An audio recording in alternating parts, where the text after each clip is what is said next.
Matemática, 11º ano, ensino médio são 2 dos níveis abrangidos por esta aula. Geometria no plano e no espaço, aula 10, ângulo entre duas retas. Se gostar da aula, não hesite em fazer like. Ângulo entre duas retas. Estamos no conjunto de aulas correspondente à geometria no plano e no espaço, parte 2, e, portanto, já existe a parte 1, que podem encontrar facilmente, juntamente com estes vídeos, e vamos tratar dos assuntos que constam neste índice do lado esquerdo. À medida que formos avançando nos assuntos, também avança naturalmente a região assinalada. Ângulo entre duas retas. Nos gráficos seguintes apresentamos as posições relativas de duas retas no plano. Temos, portanto, no plano, as possibilidades das retas serem ou paralelas ou concorrentes. No caso de serem paralelas, podem ser estritamente paralelas, são exemplos disso as retas RS aqui representadas, ou coincidentes, quando uma reta coincide com a outra. No caso de serem concorrentes, elas podem ser concorrentes ou também ditas concorrentes oblíquas, ou um caso particular, perpendiculares. Portanto, estas duas retas são concorrentes, mas formam entre elas um ângulo de 90 graus, como vamos ver de uma forma mais simples. Podemos dizer simplesmente que elas são perpendiculares. Estas retas chamam-se concorrentes, mas também se denominam muitas vezes por concorrentes oblíquas ou simplesmente concorrentes. O ângulo entre duas retas no plano é o menor ângulo por elas formado. Portanto, quando se diz menor ângulo, queremos dizer ângulo de menor amplitude. A amplitude do ângulo verifica estar compreendida entre 0 graus e 90 graus. Temos aqui que o ângulo entre as retas R e S vai ter de amplitude alfa. E vai ser este o ângulo que vamos considerar, porque estas duas retas poder-se-ia pensar que também que definem um outro ângulo, que é este ângulo que estamos aqui a ver, mas este ângulo, como tem amplitude maior do que este, claramente, nós vamos considerar como amplitude do ângulo formado entre as duas retas o ângulo de menor amplitude, portanto, neste caso, este ângulo que está aqui assinalado. Dados dois vetores R θ e S θ, diretores das retas R e S, temos que o cosseno do ângulo formado entre elas vai ser igual ao módulo do produto escalar entre R e S sobre o produto das normas de R com a norma de S. Ou seja, quem se recorda da fórmula do ângulo formado entre dois vetores pode notar que não existe nessa fórmula o módulo neste numerador, o módulo do produto escalar, é simplesmente o produto escalar. Portanto, nós aqui utilizamos o módulo para assegurar que o ângulo formado, que o valor obtido neste segundo membro é sempre positivo, uma vez que o módulo de uma expressão é sempre positiva ou nula, e aqui a norma de um vetor não nulo é sempre positiva, e portanto este segundo membro vai ser sempre positivo, o que vai assegurar que o cosseno, o ângulo, tem que estar obrigatoriamente compreendido entre 0 e 90. Portanto, a diferença é pequena, é apenas nos módulos relativamente à forma do ângulo entre dois vetores. No caso das retas serem paralelas, a amplitude do ângulo é de 0 graus. É o caso que aqui temos, ou se quisermos retas coincidentes também pode-se pensar da mesma forma. E se as retas são perpendiculares, vamos ter um ângulo de amplitude 90 graus, que é o caso aqui assinalado. Portanto, este ângulo tem de amplitude 90 graus, quando as retas são perpendiculares. Vamos ver um exemplo. Determinemos a amplitude do ângulo formado pelas retas de equações y igual a 2x menos 3 e y igual a menos x mais 5. Comecemos por recordar que uma reta de equação reduzida y igual a mx mais b admite o vetor v de coordenadas 1m como vetor diretor. Deste modo, no caso da primeira reta, um vetor diretor da reta é o vetor 1m, uma vez que a reta tem declive 2, portanto ela está na forma reduzida, y igual a mx mais b, o m é 2, o b é menos 3, portanto o vetor é 1m, 1, 2, e neste caso o m é menos 1 e o b é 5, e então o vetor obtido por este meio é o vetor de coordenadas 1, menos 1. São, portanto, vetores diretores da primeira e da segunda retas. Vamos agora aplicar a fórmula que apresentámos anteriormente. O cosseno do ângulo alfa tem que ser igual ao módulo do produto escalar dos vetores sobre o produto das normas. Temos, portanto, os vetores R e S. Vamos fazer o seu produto escalar, bem como as suas normas. Para fazer o produto escalar, multiplica-se o primeiro elemento, a primeira coordenada do vetor R, pela primeira coordenada do vetor S, e mais a segunda coordenada do vetor R pela segunda coordenada do vetor S. Portanto, fica 1 vezes 1 mais 2 vezes menos 1. E dito isto, também em baixo temos a norma, portanto, a raiz quadrada da soma do quadrado das coordenadas, portanto, a raiz quadrada de 1 ao quadrado mais 2 ao quadrado. Neste segundo caso, a raiz quadrada de 1 ao quadrado mais menos 1 ao quadrado. Há agora que simplificar as expressões, portanto, 1 vezes 1 dá 1, 1 menos 2 dá menos 1, e módulo de menos 1 fica simplesmente 1. 1 ao quadrado mais 2 ao quadrado dá 1 mais 4, que é 5, portanto fica raiz de 5. E aqui 1 mais 1 dá 2, portanto note-se aqui que não é 1 menos 1, é 1 mais 1, porque menos 1 ao quadrado é igual a 1.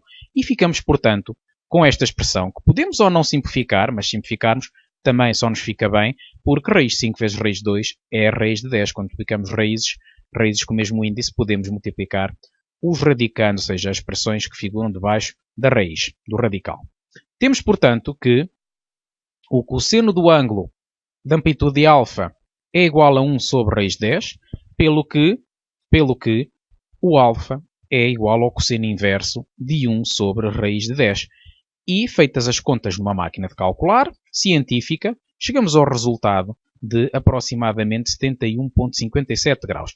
Antes de mostrar como é que se faz este cálculo numa máquina de calcular científica, chamo apenas a atenção que aqui utilizei o implica. Portanto, quem escreve este resultado ou não utiliza nenhum e escreve na linha a seguinte, não utiliza nenhum símbolo, ou então não pode pôr equivalente, porque há infinitos ângulos cujo cosseno é igual a 1 sobre raiz de 10, e nós não queremos um ângulo qualquer, nós queremos um ângulo que se enquadra com a definição da amplitude de ângulo formado entre duas retas, e por isso tem que ser precisamente com esta forma do cosseno inverso. Portanto, o cosseno inverso dá-nos apenas um ângulo que será sempre o cosseno inverso de um valor positivo, de um valor positivo entre menos 1, entre 0 e 1, vai-nos dar sempre um ângulo agudo. Portanto, aqui este símbolo de implica é mesmo propositado, não é uma simples seta. Portanto, quer isto dizer que o ângulo alfa ser igual ao cosseno inverso de 1 sobre raiz de 10 implica que o seu cosseno toma este valor. Agora, o cosseno tomar este valor não implica que o ângulo seja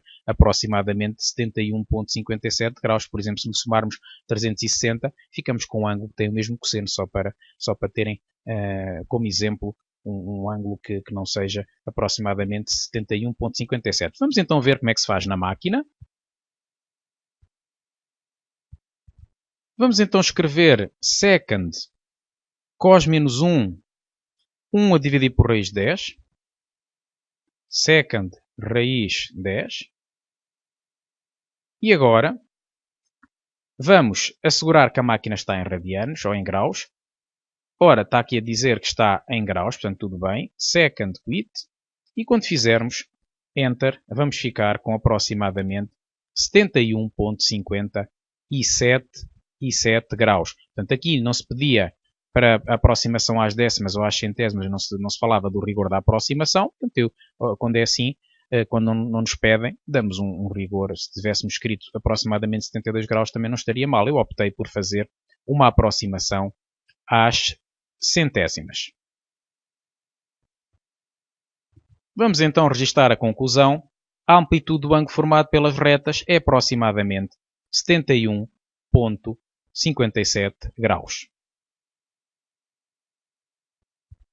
Vamos ver um segundo exemplo. Determinemos a amplitude do ângulo formado pelas retas de equações y igual a 3 e xy igual a 7 menos 8 mais k vezes 5 menos 5, com k pertencente a R. Portanto, temos aqui nesta segunda reta uma reta escrita de acordo com a sua equação vetorial, portanto uma equação vetorial da reta, e vamos ver então, corresponde a uma outra situação. Em primeiro lugar, comecemos por recordar que uma reta de equação reduzida y igual a mx mais b admite o vetor 1m como vetor diretor, já foi dito no exemplo 1. Neste caso concreto, podemos determinar um vetor diretor com base neste facto. Portanto, o vetor vai ser o vetor 1, 0, porque a reta de equação y igual a 3 é equivalente a ter y igual a 0x mais 3 e temos então que uma reta horizontal é uma reta com declive 0. Se queremos o vetor 1m, então vai ser o vetor 1, 0. O vetor 1, 0 é um vetor diretor da reta. Outros vetores diretores são o 5, 0, o 7, 0, qualquer vetor que tenha a segunda componente nula, qualquer vetor não nulo que tenha a segunda componente nula, vai ser um vetor diretor da reta R, mas nós precisamos apenas de um e aqui temos o vetor seguramente o mais simples de todos. No caso da segunda reta, vamos ter simplesmente que o vetor vai ser o vetor de coordenadas 5 menos 5. Portanto, não nos podemos esquecer que numa equação vetorial da reta temos xy igual a um ponto mais k vezes um vetor, pelo que o vetor já nos aparece aqui explícito, um vetor é o 5 menos 5, portanto mais fácil ainda do que na equação reduzida. Vamos agora aplicar a fórmula novamente e temos então que fazer o produto escalar de R por S e depois fazer o seu módulo e fazer também o produto das normas. Ora, 1 vezes 5 mais 0 vezes menos 5 vai ficar simplesmente 5. No caso de baixo, raiz quadrada de 1 ao quadrado mais 0 ao quadrado. E aqui, raiz quadrada de 5 ao quadrado mais menos 5 ao quadrado. Temos, portanto, que fazer as contas. Módulo de 5 dá 5. Aqui em baixo fica a raiz de 1 ao quadrado, que é a raiz de 1, que é 1. E aqui fica a raiz de 5 ao quadrado mais menos 5 ao quadrado, portanto 25 mais 25 dá 50. E agora podemos então escrever simplesmente 5 sobre raiz de 50 e vamos fazer o mesmo que fizemos no exemplo 1. O cosseno de alfa é 5 sobre raiz de 50, o que significa, neste contexto, que o alfa vai ser o cosseno inverso de 5 sobre raiz de 50 e colocando na calculadora o cosseno inverso, terminando a calculadora o cosseno inverso 5 sobre raiz de 50, chegamos exatamente ao alfa igual a 45 graus. Portanto, neste caso, o valor é exato. E ficamos então com a conclusão de que a amplitude do ângulo formado pelas retas é 45 graus.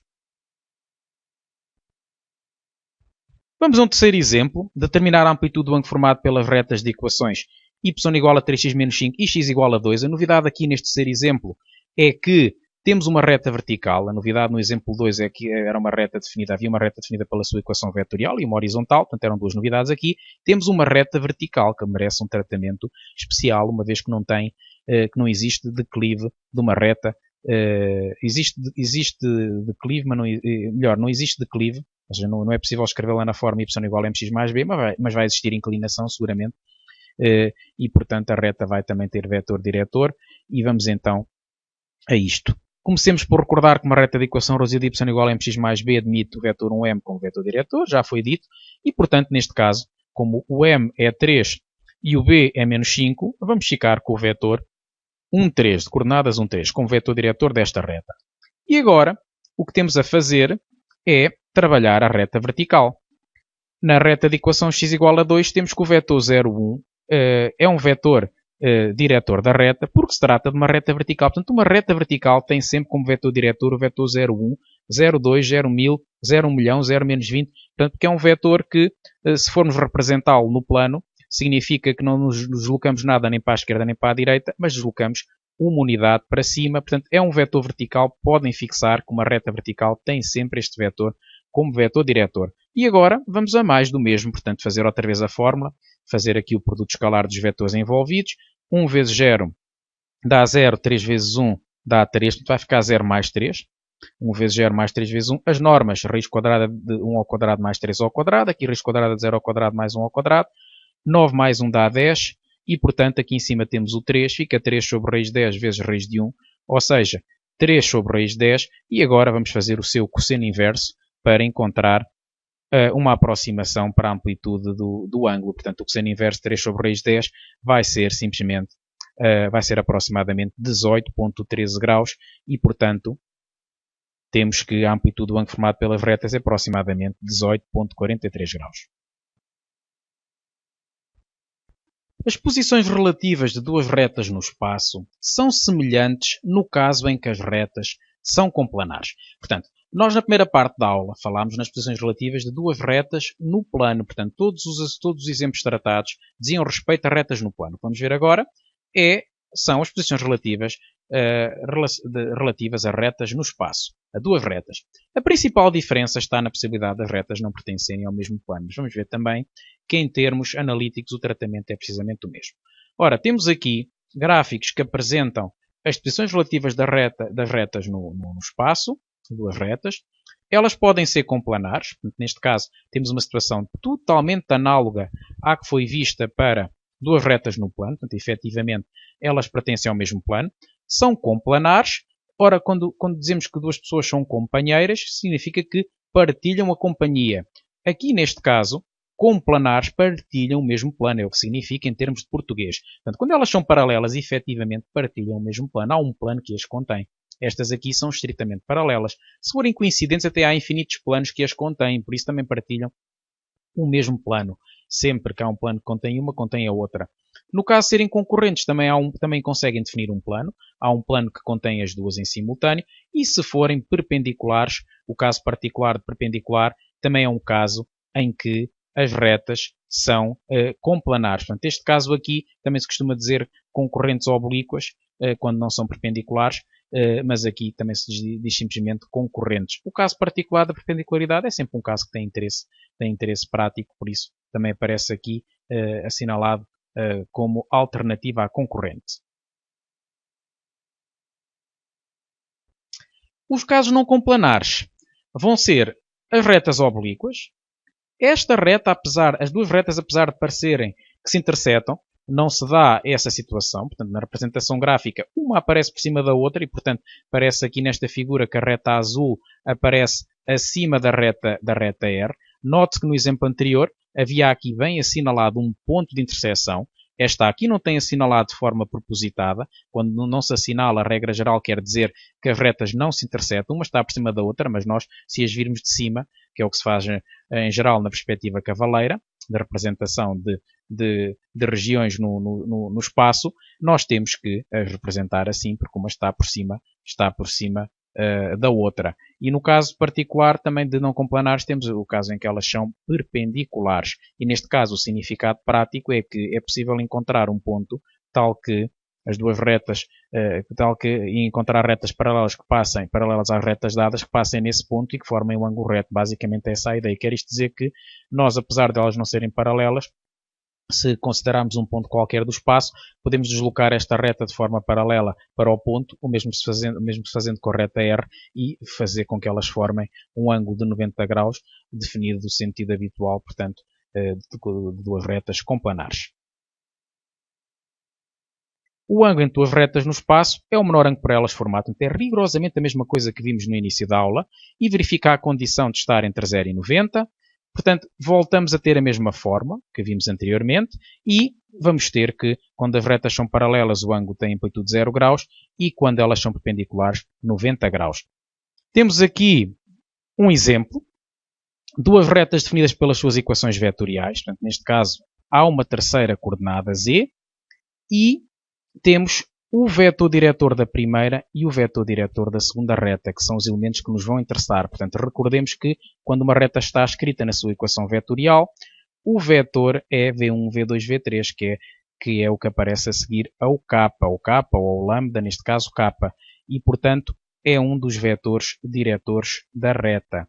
E, por isso, nós vamos ter que, podemos considerar, se esta reta for a reta R, o vetor menos 1, 2, 0 como vetor diretor da reta R. No caso de S, 4, 1, menos 1. E para fazer o ângulo formado entre os vetores, entre as retas, aplicamos a forma habitual. Novamente, o módulo do produto escalar sobre o produto das normas. Neste caso, o produto escalar de vetores tridimensionais faz de forma análoga. Portanto, menos 1 vezes 4, mais 2 vezes 1, mais 0 vezes menos 1. Cá está. E no caso do denominador, a norma fica a raiz quadrada da primeira componente ao quadrado, mais a segunda ao quadrado, mais a terceira ao quadrado. A mesma coisa para 4, 1 menos 1. Contas feitas, menos 4 mais 2 dá menos 2, menos 2 mais 0 dá menos 2. O módulo de menos 2 dá 2. Neste caso, 1 mais 4 dá 5. 16 mais 1 dá 18. E podemos manter assim, ou se quisermos simplificar, multiplicar o 5 por 18, mas se mantivéssemos assim, fazíamos na máquina o cosseno inverso e conseguimos chegar ao resultado. Ora, cá está. Cosseno de alfa igual a 2 sobre raiz de 90. de onde sai que o alfa tem que ser cosseno inverso 2 sobre raiz de 90, ou ainda que a amplitude do ângulo é aproximadamente 77,83 graus. A amplitude do ângulo formado entre as duas retas é aproximadamente este valor. A próxima tarefa que recomendamos é praticar os conceitos adquiridos nesta aula, resolvendo a parte correspondente da ficha de geometria no plano e no espaço, correspondente à aula 10, ângulo entre duas retas. Portanto, estes conceitos são muito simples, mas precisam de ser praticados. Mas, basicamente, os 4 exemplos considerados são representativos da generalidade das situações.